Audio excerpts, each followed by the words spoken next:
এমন জীবন তুমি করিবে গঠন, মরিলে হাসিবে তুমি কাঁদিবে ভুবন। কথাটি ঠিক 100 বছর আগে লেখা হয়েছিল যেন এই উসমান হাদি ভাইয়ের জন্য। কে জানতো এই কথাটি হাদি ভাইয়ের সাথে একদম মিলে যাবে। কোনো পরিচয় নাই, হয়তো কখনো কথা হয়নি, কিন্তু দেখেন এই সাংবাদিক ভাইটি ভাইয়ের জন্য কি অজরে কাঁদছে। এ সাংবাদিক ভাই রবের দরবারে দুহাত তুলে অজরে কান্না করছিলেন। আর ঠিক ওই সময় শহীদ উসমান হাদির আসলে হাদি ভাইয়ের দোষ কি ছিল?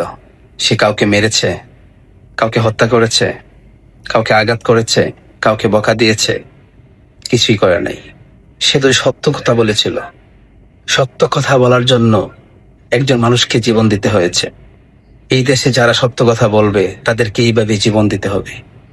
কিন্তু এই প্রজন্ম, এই এক হাদি থেকে লক্ষ লক্ষ হাতির জন্ম হবে, এই কথাটা আপনারা মাথায় রেখেন। এই হাদি ভাই সবার ঘরে জন্ম হোক। আজকের প্রজন্ম, আগামী প্রজন্ম যারা আসবে, সবাই যেন এক একটা হাদি হয়, উসমান হাদি হয়। দেখেন এই সোনার দেশটা, মালয়েশিয়া 1963 সালে স্বাধীনতা অর্জন করছে, আমরা করছি 1971 সালে। এই 8 বছর ব্যবধানে আপনি মালয়েশিয়ায় দেখেন কি পজিশনে চলে গেছে, আর আমাদের দেশটা কোন পজিশনে চলে আছে।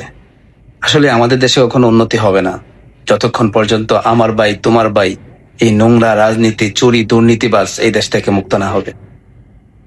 আশা করি একদিন আমার এই সোনার বাংলা শোনা হোক।